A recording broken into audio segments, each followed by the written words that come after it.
haunted houses. Be sure to like and subscribe and never miss an episode.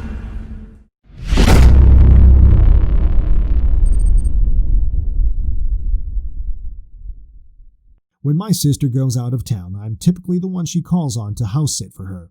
She has a number of pets, 1 dog, 2 cats, and a fish, so if she is going to be gone for longer than an afternoon, someone has to be there to take care of their needs. I work the swing shift at my job, so it wasn't until around 10 p.m. when I arrived at her front door with my dog and pillow in hand. I let the dog out so she could do her business and fed them all a late dinner. I was really tired, but decided to curl up with my furry companions on her bed and watch a little television so I could wind down a little bit after a long day at work. It didn't take me more than 30 minutes before I was spending more time with my eyes closed than open, so I turned off the television and laid down to go to sleep. Late at night, the house was quiet except for the creaks and groans that were usual for a house as old as the one my sister lived in. At this point, though, the settling sounds that were part of the nightly chorus of the home didn't bother me.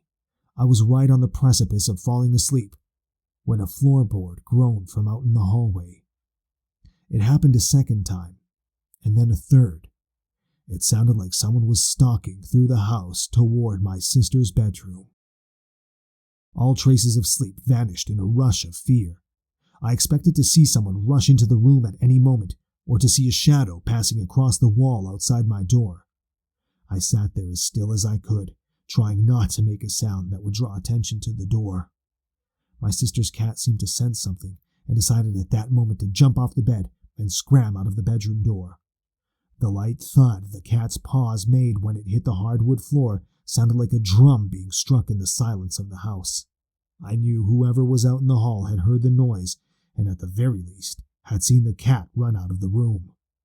There was no place to hide, and really nothing I could do at this point than wait for the inevitable. The time seemed to drag on. The waiting seemed to draw out the worst fears imaginable that could be in store for me. I only hoped that, unlike the cat, the dogs would protect me. They, however, didn't seem too interested in the noises coming from the hall. The 2 companions I had left were content to sleep through the frightening ordeal. The longer I waited with nothing coming to get me, the more I was convinced I had just overreacted to a noise that had been amplified by my tired mind. The comfort of this thought gave me something to grab onto that didn't involve some psycho breaking into my sister's place while I was there, allowing the knots of fear to begin to unravel themselves to the point I was willing to try and go to sleep again. I scooted down in the bed and wrapped the blankets around me, closing my eyes. The warmth of the bed allowed me to take the first relaxed breath since the time I had heard what I thought were steps in the hall. My eyes hadn't been closed for more than a few seconds when I heard a whisper coming from the direction of the bathroom. "This isn't your home." The voice came out like a low, breathy whisper that would have been drowned out by even the slightest noise. I threw myself as far as I could get away from the bathroom on the bed. I didn't mean to, but in the process, I knocked my dog to the ground, who had been cuddled up next to me. The crash woke up my sister's dog, who instantly began looking in the direction of the bathroom. He could sense something there as a deep, menacing growl emanated from deep within his throat. My own dog, having been shoved to the ground, came around the other end of the bed and began barking at the door. I squinted into the dark room, trying to see what had spooked my dogs so badly. The sound of footsteps could be heard in the room, but it was just too dark to see anything. The noise got louder and louder, almost like someone was slamming their feet down as hard as they could with each step. Not being able to see who was in there seemed way worse than not, so I made the choice to make a break for the light to the next door. I flipped on the overhead light, and the stomping noises stopped. The dogs were still unsettled and continued to bark and growl in the direction of the bathroom. I started to slowly move in that direction, trying to make as little noise as possible so as to not startle who was in there.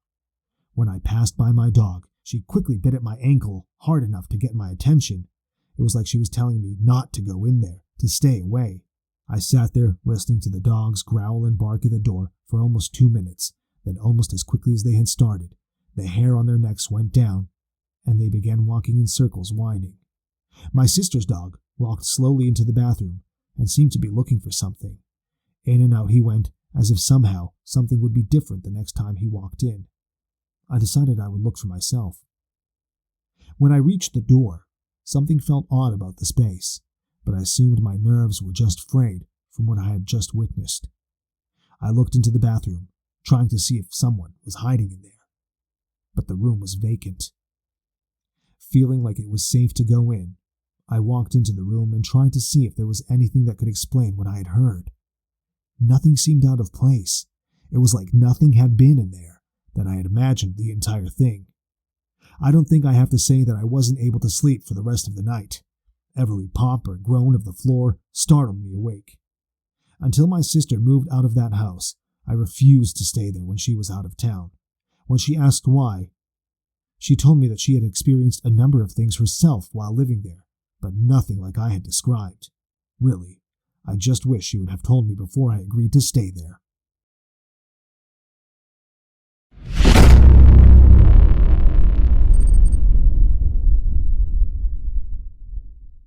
I grew up in a fairly middle-class suburban neighborhood. Nearly everyone that lived on that particular street was close-knit. I could walk down the street to practically any house and ask for them to play with me, and they did. Because of this, it was not uncommon for the lot of us to hang out on some occasions all at once. This experience happened to many of us at the same time, back in the 1990s. It was a late spring morning. Had to be a weekend because none of us were at school. We were all hanging out at my house this time and having a blast in my garage. At some point, we'd opened the garage and ventured out into the driveway. Across the street from my house is a bridge, a very old bridge, mind you, one that hasn't been used as a bridge in quite some time. Behind this bridge laid a set of train tracks, which, like the bridge, were overgrown with weeds and abandoned for quite a while.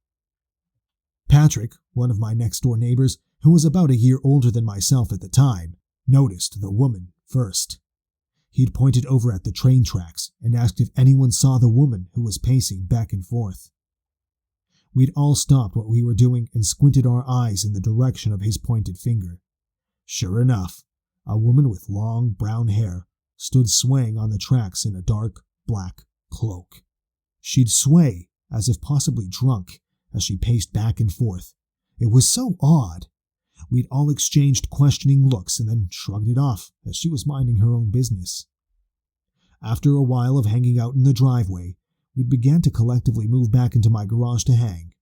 As we walked under the garage door, a loud, throated, wail-like scream sounded out and seemed to echo in the air. The moment I heard it, I knew where to look. My gaze went directly to the odd woman on the train tracks, the wavering woman. She pointed at us, continuing to wail, her eyes trained in our direction. They appeared completely black, but due to the distance, I didn't fully believe what I was seeing. Her mouth was open unnaturally wide as well. I turned to my left and looked at my friends and the shocked expressions on their faces. I turned to my right and assessed those expressions as well. Then I turned my gaze back to the woman who had finally quit wailing. "What is wrong with her?" Melanie finally asked. At the time she was 8, I can only imagine how scared she must have been. Keeping my eyes on the woman, I blindly reached for Melanie and led her into the garage before sitting her on a beanbag chair. "I'm not sure, maybe she's just having a bad day," I suggested, not even believing my own explanation. "Oh," is all she responded, as she gazed down at her fidgety hands that she'd folded in her lap. "You stay here. I'm going to corral the others into the garage," I explained. She nodded softly, and I went to collect the others. "Where did she go?" I heard Patrick whisper. "I don't know," Rebecca whispered back. I placed a hand on each of their shoulders and they jumped. "What are we talking about?" I chimed in. "The lady just disappeared," Rebecca echoed, nodding in the direction of the tracks. Sure enough, the tracks were now abandoned. The only sign of life were the weeds slightly swaying and bending in the soft mid-morning breeze.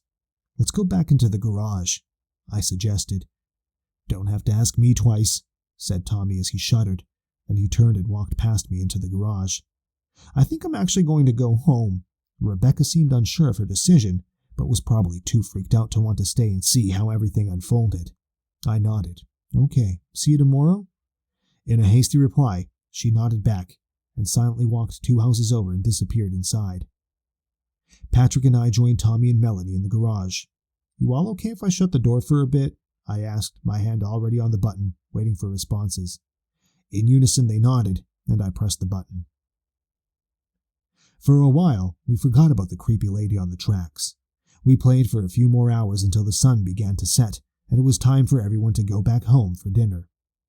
I was out in the driveway seeing them all off with a slight wave and "I'll see you tomorrow" when I noticed the shadowy figure on the bridge. She, or it, was standing on the ledge as if ready to jump. The only thing is, the bridge was so old that beneath it no longer held any water, only rocks and weeds. I caught Patrick's shoulder before he too left for home and pointed at the bridge. "Is that?" My words trailed off as I watched his eyes grow larger. "Is she going to jump?" he whispered. I shook my head. "I don't know. Should I get my parents?" "Maybe. I don't know." "You go home. I'm going to ask them what to do." He turned to face me. His eyes were slightly lined with worry. "Okay, if you're sure. What else is there to do?" He shrugged. By the time my parents had come out to investigate, the shadowy woman was gone. They even walked around the bridge and tracks in case she had jumped. There was no sign of the woman. To this day, I still have not seen her again. None of us have. We have no explanation for it. I know what we saw. All of us saw her. I think she was possibly a ghost who may have died on the tracks or on the bridge at some point. Or maybe she was just a lost soul trying to find her way to the next step in her journey. I'm not sure. I wish I did know, because her face still haunts me sometimes in my dreams. Painter's helper. I paint houses for a living, and have done so for the last 25 years. With the length of time I have been doing this, you would correctly assume that I have seen a lot of different places that range from big to small, new constructions to old buildings where the owner wants a fresh coat on the walls. When it comes to my experience, I would have assumed that if I would have seen something in one of those places, I thought that it was going to be in one of the places that were 100 or plus years old. That wasn't the case, though. When I had this experience, it was in a place that had just been built, so I don't really know how it got there. The day started out like most days when I'm about ready to finish up a job. I knew that I would be painting the corners all around the large family room, which meant that I would be up and down a ladder most of the day. I had just taken the painter's tray up the ladder when I heard the front door opening behind me. Figuring it was just my partner, I didn't think much of it, but I was a little put off when the door didn't close. He knows better than to leave the door open when we're working inside.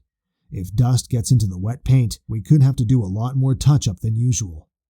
The yard hadn't even been sodded yet, so there was a constant battle to keep the dust out of the house already.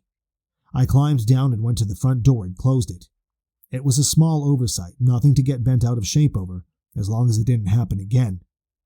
I climbed back up the ladder and had just laid on a few strokes with the brush when I hear the door open again, and the standard noises from the outside kick up a few levels. Now I think that he is just being careless, which is something that I've never seen from him. I climb down the ladder and call out to him in the house. "Hey, Greg, why the hell are you leaving the door open?" The next thing I know, I hear the unmistakable sound of work boots coming down a ladder, and I see him poke his head out of a door. He tells me he doesn't know what I'm talking about, that he has been painting in the bedroom the entire time, that he hasn't left since he started. Greg can be a bit of a practical joker. He is over a decade younger than me, and I have to be constantly on my toes when we're not working. The job site has always been off limits, but this was the last day on the job, and we were both anxious to get the paycheck we were going to see after a job as big as this one. I told him about the door coming open, and he expressed to me that he hadn't been the one to do it. We both went over to the door and checked the lock and latching mechanism, which seemed to be in perfect working order, being that it was brand new. It should be. We then took a quick walk around the house to make sure someone hadn't wandered into the home looking to check out the construction. When you're building a house, this does happen sometimes. After doing a quick check of every room, we were both satisfied that we were alone. The only thing we could figure was that the door hadn't been shut all the way, and the wind had slowly blown it open. It really was the only thing that made sense. Greg commented about ghosts doing it, which he received a major eye roll from me for. He went back to finishing up the bedrooms while I got back up on the ladder. I'd wasted enough time trying to solve the mystery of the opening door. It took me almost an hour, but I was finally moving the ladder to the last spot to paint. I lugged the tray up and was getting ready to begin when I heard footsteps coming from another part of the house. They were coming from the direction of the master bedroom, which was where I was supposed to go next. I turned around expecting to see Greg there with his tools, but there wasn't anyone there. I knew I had heard someone walking through the room. I step off the ladder and call out again, "Greg, you there, man?" The house is noticeably quiet. Too quiet, even for a couple of guys hard at work painting. I swung my head back and forth expecting to see him at any moment, but it felt like I was alone in the house. I catch movement out of the corner of my eye and turn. There, by the front door, I see a man staring at me with a vacant expression on his face. He is completely white and seems to glow in the sunlight. I'm too startled to move, and a cold chill works its way up my spine and down my arms. "Hey, you called me. What do you need?" It's Greg coming in from the bedrooms. Words fail me. It feels like my tongue is too big for my mouth, and I just make a series of blabbering noises. Greg can tell something is wrong, and he is at my side in a moment. The first thing he thinks is happening is he thinks I'm having a stroke. He eases me off the ladder and down onto the ground. Finally recovered enough, I relay what I had seen and heard to him. All I get is him laughing at me and telling me that I had inhaled a bit too many fumes from the paint. I insist that isn't the case, but he just doesn't buy the story. To this day, I know I saw the spirit of a man staring at me in the living room of that house. I have to assume it was whoever must have been living in the house that had been taken down to build the one we were in. Up until that point, I had always been skeptical of their existence in our world. I'd heard stories and seen television shows, but I never really bought into the whole ghosts are real thing until I had an experience of my own. Now I know they are.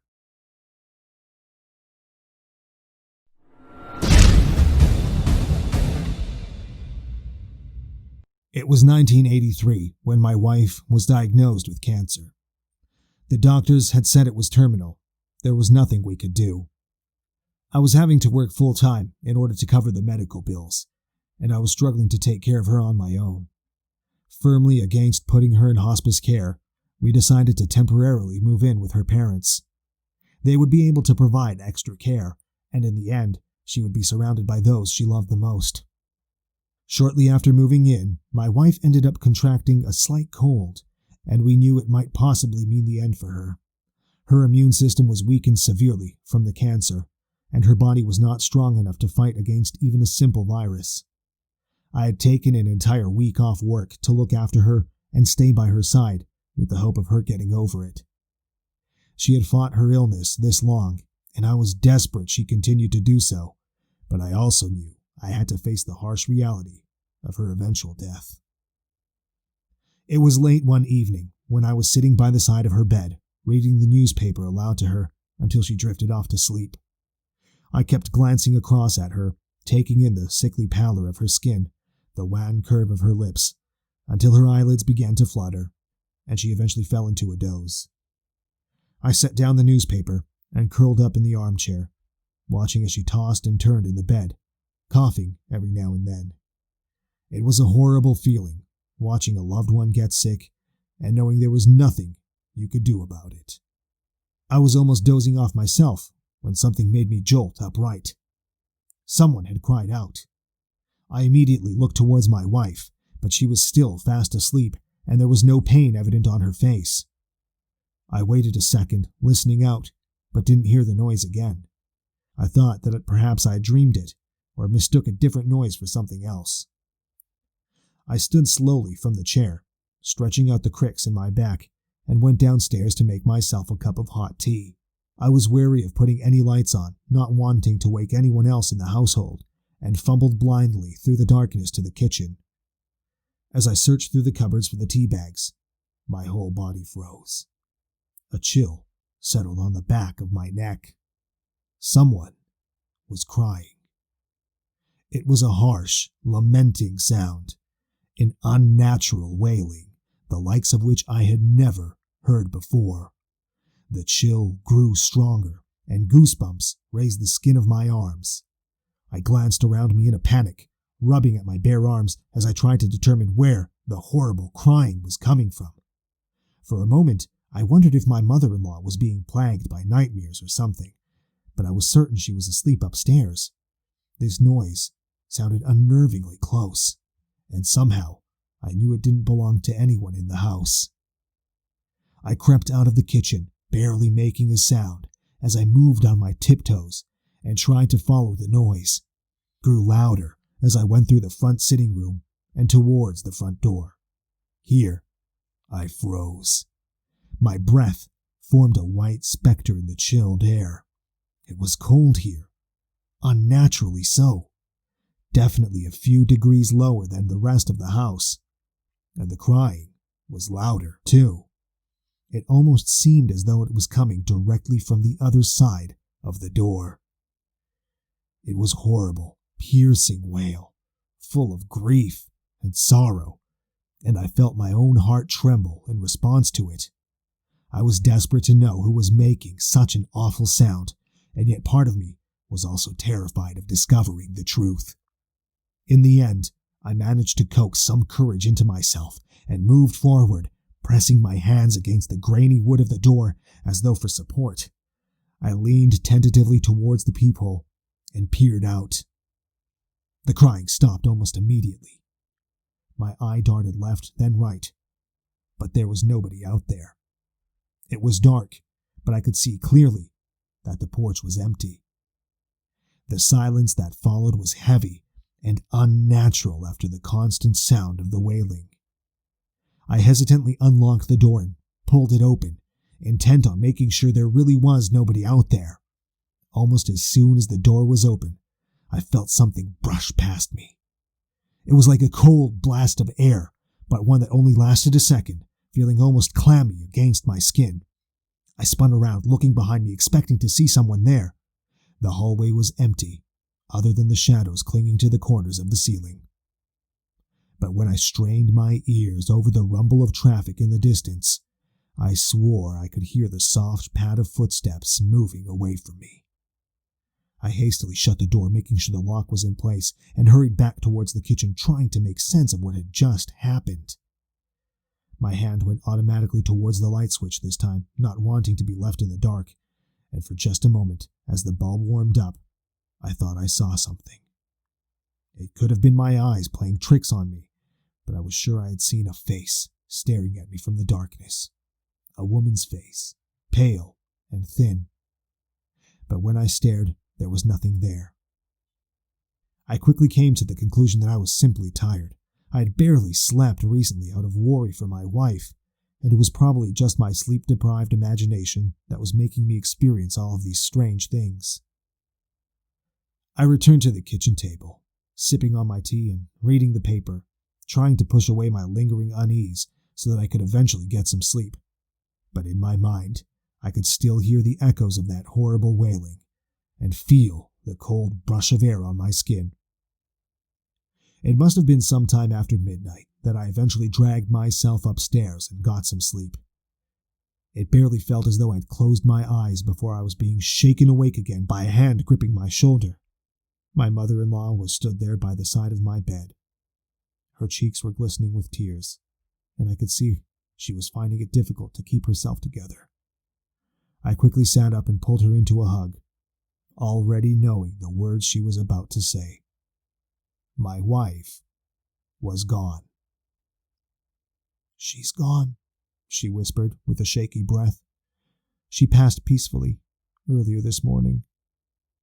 My own tears refused to shed, no matter how much I felt the pressure building up behind my eyes. In the end, I had known this was coming for a long time, but it didn't make it any easier to accept. My wife was gone.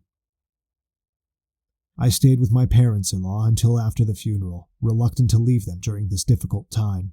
It was while I was packing my things to get ready to leave when I remembered the night of my wife's death and what I had experienced.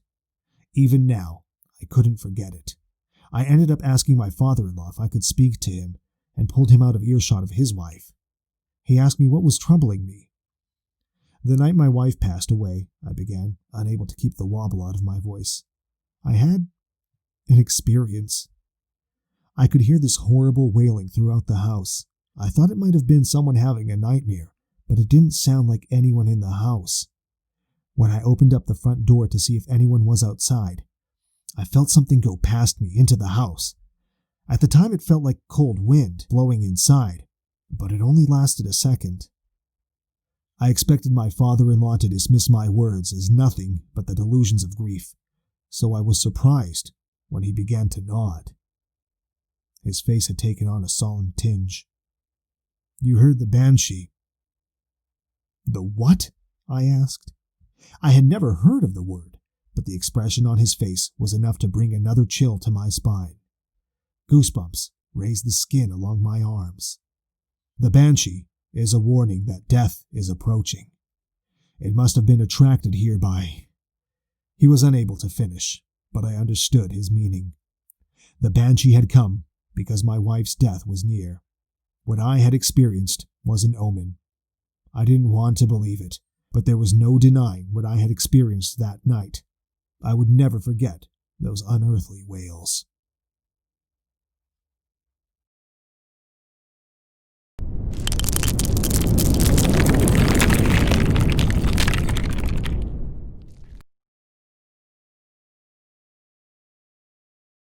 Our daughter was born in fall. For the first little bit, we were living with my mom and dad until our house was finished being built. Our room was upstairs, and little Emma's room was to the right side of ours. The first odd thing to happen was when my husband Richard and I were in bed talking about politics. We are both big on that topic and love to debate with each other. I heard Emma sigh while sleeping, and it sounded like the monitor moved a little bit. It was hard to describe the sound. It was like the sound of when someone bumps a camera when it's on a camera stand. We both looked over at the monitor and saw what looked like 2 or maybe 3 shadow people standing at the foot of her bassinet. Richard jumped out of bed and went to check on her while I was still staring at the baby cam. The minute he flipped the lights on, they all disappeared. Like poof, gone. It blew my mind. I yelled at him to shut the lights off again, and he did. Nothing was on the monitor. Odd. Did we see what we thought we saw? With nothing else happening on the monitor, we brushed it off as our mind playing tricks and went to sleep. About a month later, in the middle of the night, we were fast asleep. We were jolted from our slumber to what sounded like fists banging on the other side of our wall, Emma's room. Again, Richard jumped out of bed and ran in there while I hastily grabbed the baby cam and checked it out. I saw nothing out of the ordinary. No shadows, nothing. Richard came back in shrugging. He hadn't seen anything unusual either. Fast forward about 3 months or so. We were about 2 weeks away from our house being finished. It was the day we did the final walkthrough on our home. My mom and dad had flown to Hawaii the day before to celebrate their wedding anniversary. So we had the house to ourselves for a whole week. Like before, it was bedtime. Richard had already dozed off and was lightly snoring, and my eyes were getting tired as well. I was just reaching for the lamp to shut it off when I heard what sounded like 2 jumps. It was like someone jumped 2 times in the hallway real hard. I pulled my hand back and just lay there and listened. I wasn't sure if I'd really heard anything. I was really tired, so maybe my mind was messing with me. Suddenly, I heard footsteps. It was like a pounding down the hall. Like a sprint headed right for our side of the hallway. I punched Richard in the arm, and he awoke just as the footsteps sounded like they reached our door. It took everything in me to not scream at the top of my lungs. I was so terrified. Something had just run full force from one end of the hallway to either our door or Emma's. "What the hell?" Richard squealed. "Why did you punch me?" "Did you hear it?" I hissed a whisper. "Hear what?" "Footsteps. Something ran from the other side of the hall and stopped when it reached our door. Please go check." I gave him a terrified glance. He sighed and shook his head as he got out of bed and went out into the hallway. Then I heard him open Emma's door and check her room. Nothing. By the time our house was ready to move into, we were both sleep-deprived and eager to get the heck out of my parents' home. After we moved in, I feared maybe something could have followed us there. We've been in our new home for 4 years now, with nothing otherworldly happening.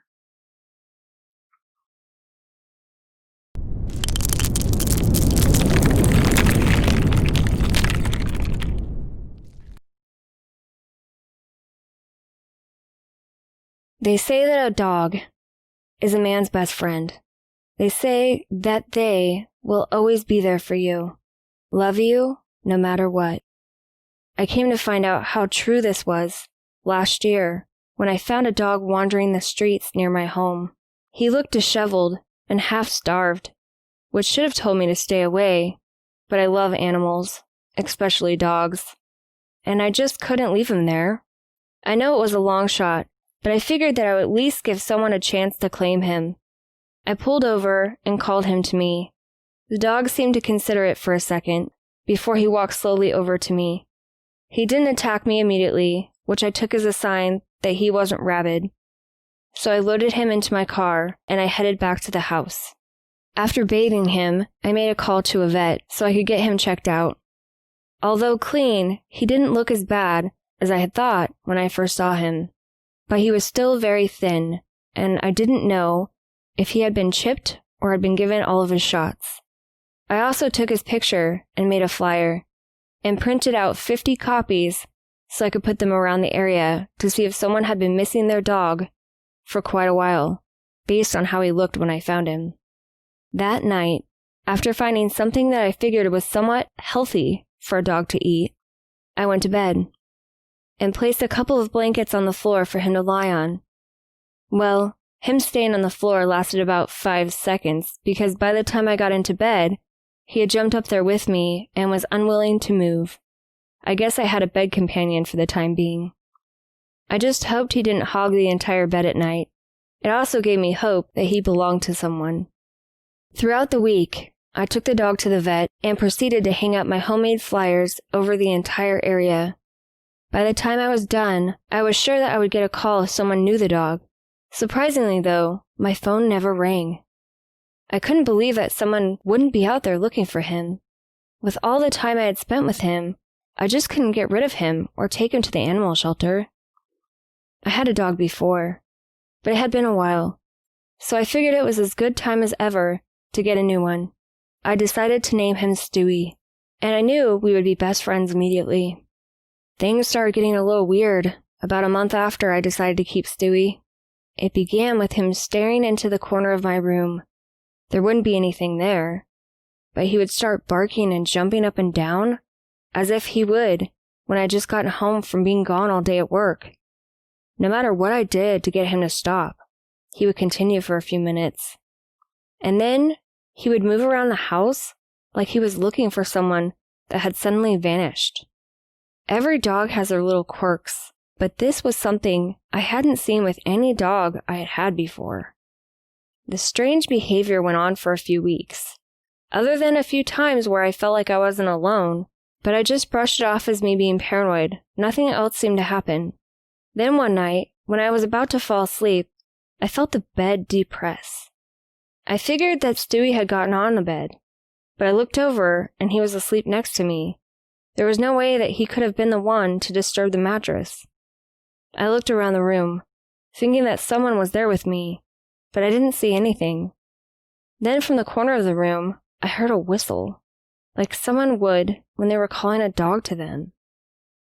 Stewie sat up and cocked his head to the side before he jumped off the bed and went to the corner where the sound had come from. I ran to the light switch.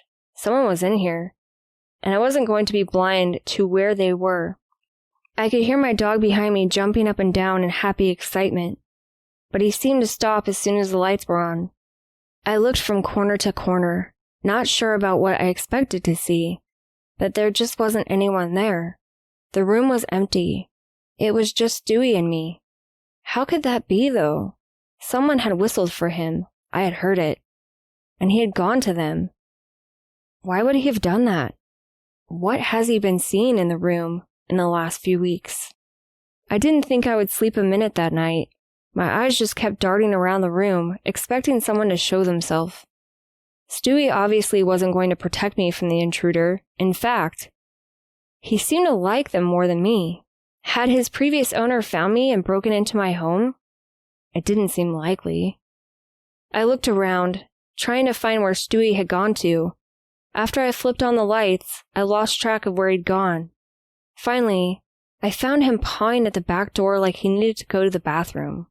I definitely thought a little fresh air could do me some good, so I let him out and followed behind.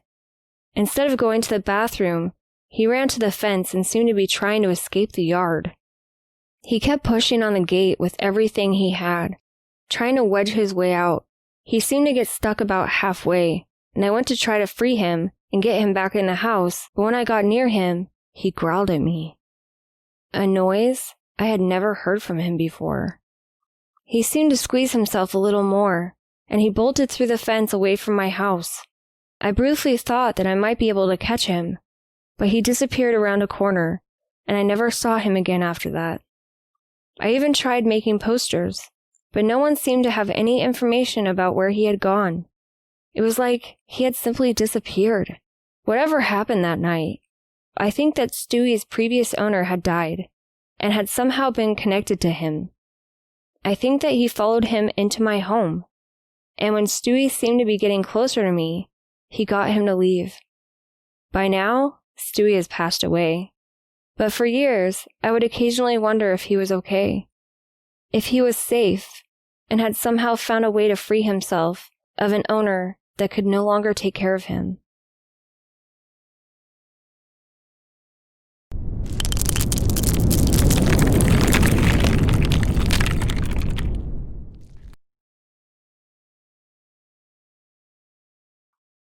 Chapter 15. The Collector.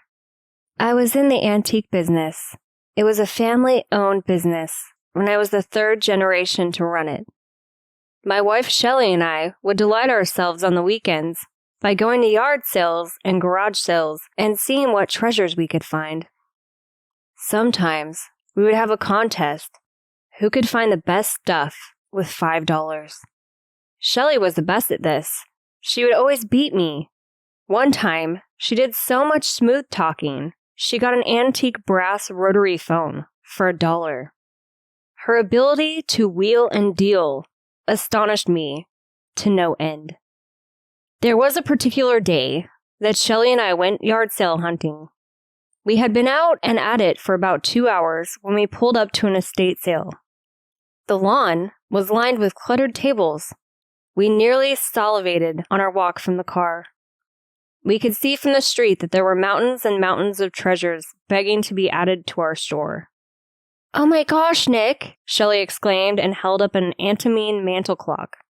It was in pristine condition for its age. The feet, lion's head, and column capitals all had a pleasant bronze finish. "How much is it?" I called to her, without turning my head from the trinkets I was looking at. "Only $10. "Well, get it then." Shelley tucked it under her arm and wandered off to a different table to browse. I kept my focus on the table at hand, mentally running numbers through my mind. You know you are a good antique seeker if you can mentally remember the value of almost anything. You have to know this. In order to turn a profit, you need to know everything's worth on the spot. Out of the corner of my eye, my jaw dropped. No way. Sat perched by the front door was a 4-piece set of antique English Jacobin chairs. Their resale value would be insane. I hurried over to check the price. $20 a piece. I scoffed. You gotta be kidding me. I regrouped with Shelley to pay. We were elated on our finds at this estate sale. We had found nearly 20 things to add to our store, and the chairs alone were worth almost $100,000. I paid $80 for them. We loaded the car, gave each other a peck and an overjoyed high five, and drove towards the store. One of the things I love most about my wife is that we share our obsession for antiques. Shelley can see a rusty trinket that everyone else would say ew, and know that if it was shined and maintained, it would be gorgeous and expensive. She was my world. We looked out for each other. Once we unloaded our finds in the garage at the store, Shelley turned to me, holding the clock. "Can I keep this one? I really like it." I gave her my squinted, "But you need to keep everything" look. "Fine, but that's the only one." She chuckled. "All right, twist my arm, only this one then." After I closed up the shop and had finished logging the new inventory, I investigated the clock. I wanted to check that everything worked. For the price she'd paid, I doubted it worked. I wanted to surprise Shelley and bring it home polished and working fine. I sat in my chair, magnifying glass up to my eye, and gave it a look over. Everything seemed in decent condition.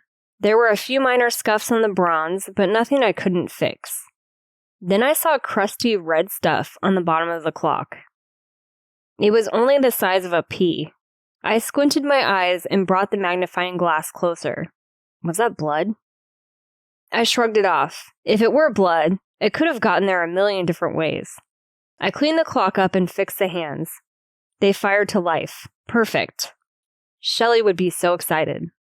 At home, Shelley was in the kitchen pulling some banana bread from the oven and stirring something on the stove. She hummed to herself as she clicked off the oven. "Hello, honey," she smiled and kissed me.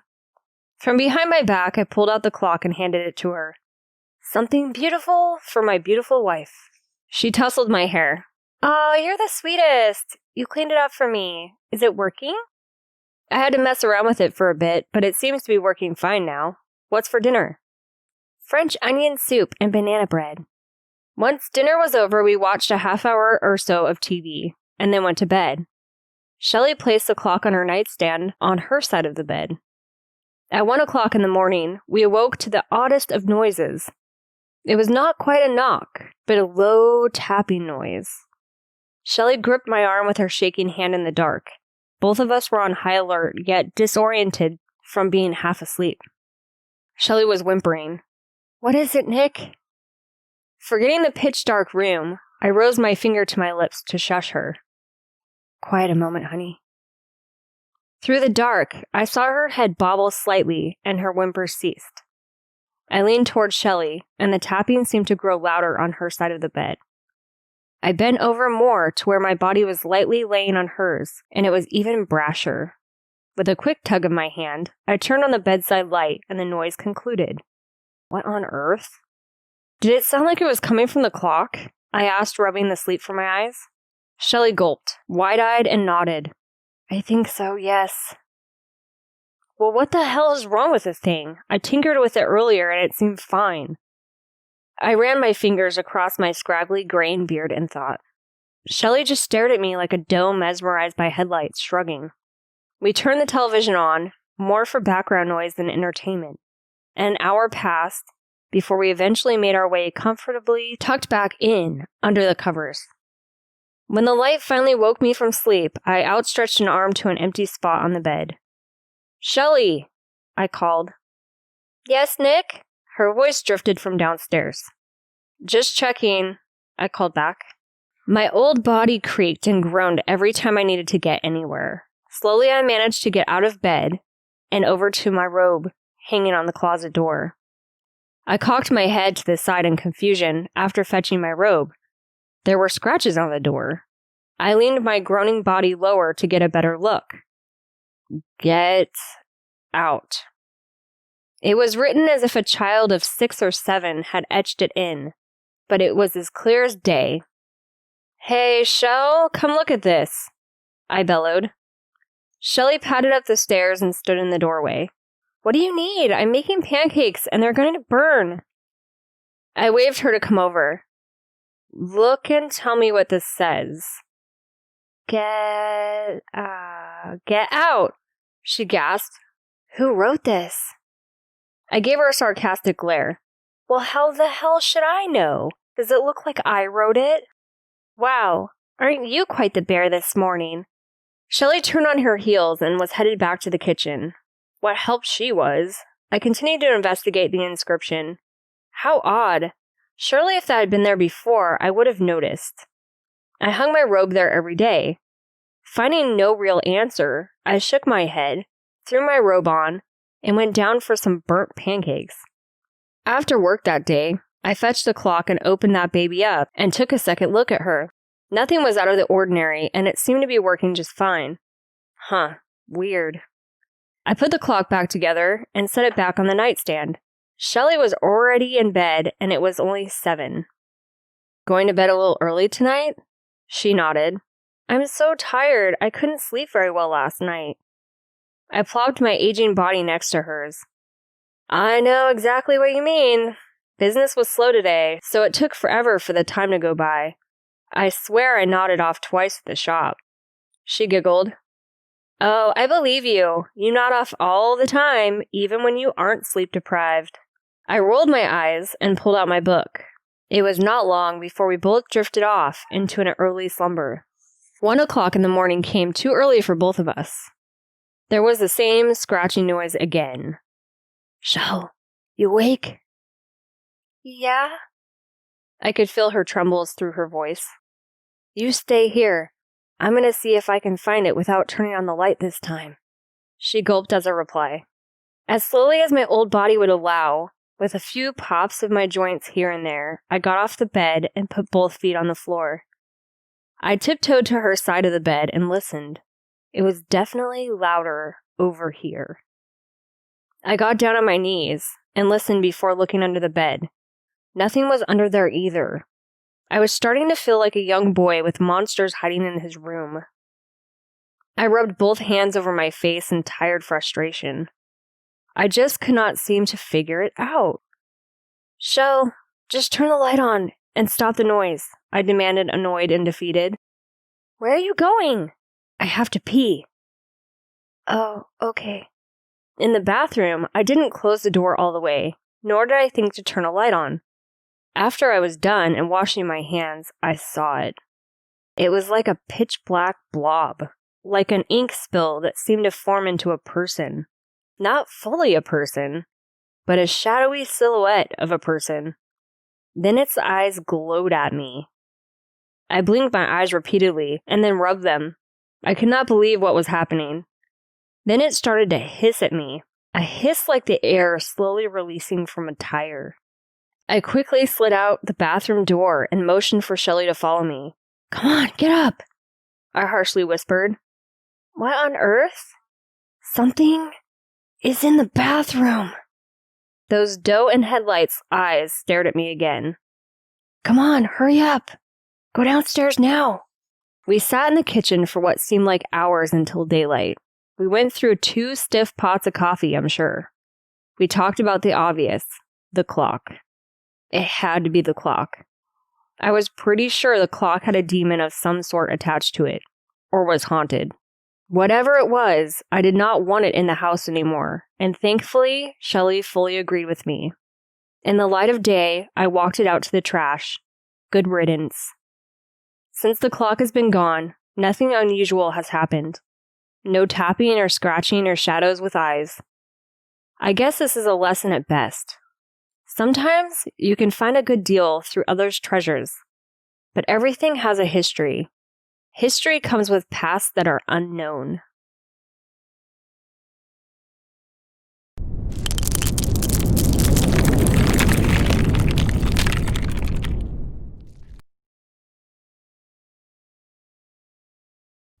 People like to collect all kinds of things.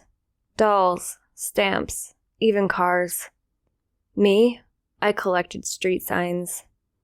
I didn't have 2 that were alike, and was always looking to add something new to my collection. Some of them were pretty old and hard to come by.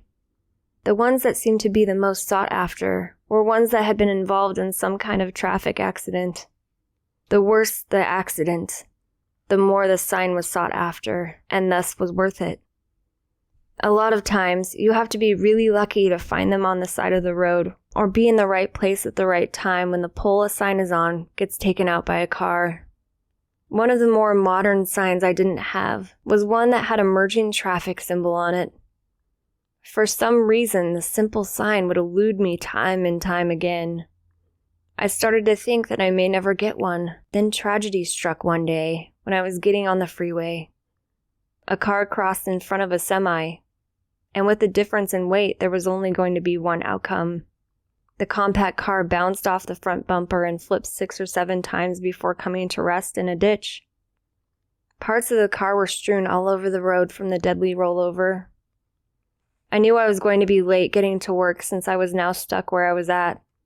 Traffic had come to a standstill, and we weren't going anywhere anytime soon. A glint of yellow caught my eye in the weeds on the side of the road. I just figured it was a standard speed limit sign, or an interstate label. But I figured, what the heck, I'm stuck anyways. I was peppered by insults from people upset that I was getting out of my car on the freeway. But when you have a chance to get a sign, you make your move. As I got closer, I realized it wasn't what I had originally thought it was. I looked down, and I had to blink a couple of times to make sure I was seeing things correctly. Here it was, the sign I had been searching for. The merging traffic sign. I picked it up, looking carefully at it. Even though the post had been bent in all different directions, the sign was intact. It was a stroke of good luck. I took my wrench out of my back pocket and unscrewed the sign from the bent pole and hefted it back to my car. I sat there for more than an hour before the traffic started to move again, but even that couldn't dampen my good mood.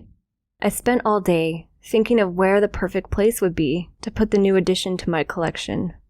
When my workday was finally over and I pulled into my garage, I left the sign in the back seat until I was ready to wash and mount it. I went to my bedroom to change when I heard my car alarm going off. It took me by surprise since I hadn't locked the doors, so the alarm shouldn't have been activated. My car was pretty new, so I didn't think that it would have a short in the system yet, so I figured I'd better go take a look. I went to the door to the garage, and as soon as I twisted the handle, the alarm went silent. I walked out into the garage with my key fob and locked and unlocked the car, so the alarm would for sure be off. Since I was out there, I grabbed the new sign out of the back seat and carried it into my bedroom. I have the walls adorned with a number of road signs, and I figured that since I had sought out this one for so long, that it would be nice to be able to look at it. The signs require special mountings that I would have to go to the hardware store the next day for, before I could do anything with it, so it would stay on the floor for the night. After a quick dinner and a few hours of television, I was ready to go to sleep. I usually get to sleep early, but I couldn't seem to get comfortable. My entire left side of my body ached. Finally, after an hour of tossing and turning, I got up to take a couple aspirin for the pain. Whether it was from the pills or exhaustion, I finally drifted off about an hour later. I found myself behind the wheel. I had this overwhelming sense that I had to get where I was going quickly, or something bad would happen. I would need to push it.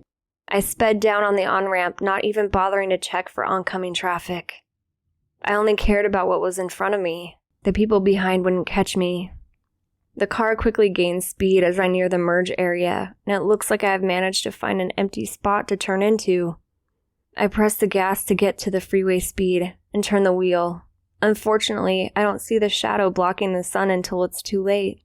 The front of my car is clipped by the front of a massive truck, and I lose control. I see the sky, then pavement, over and over again as my car flips time and time again. I feel a terrible pain on my left side, but I'm too disoriented to know why. I hear a crash and crunching noise above me, then everything goes black. I shot up in bed and winced. The pain on my left side from earlier was far worse than it had been, and my head was killing me. The dream had seemed so vivid and real. The terror I felt when the crash was going on was still with me. I hear footsteps next to the bed, but there is no one there. The sign falls over with a loud metallic crash. and footsteps walk out the door and down the hall.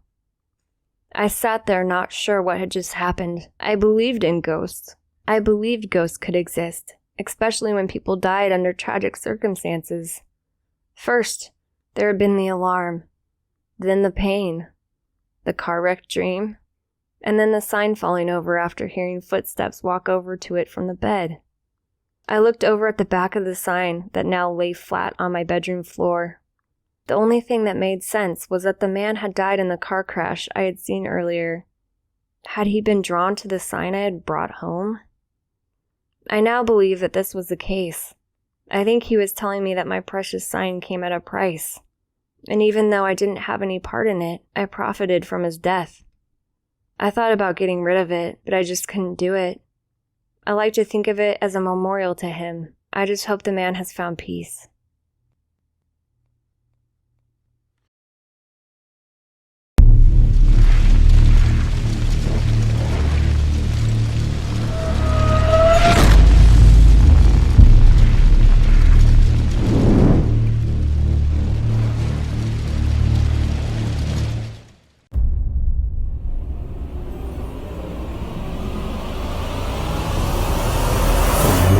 Scary haunted houses and real life creepy tales. Be sure to like and subscribe.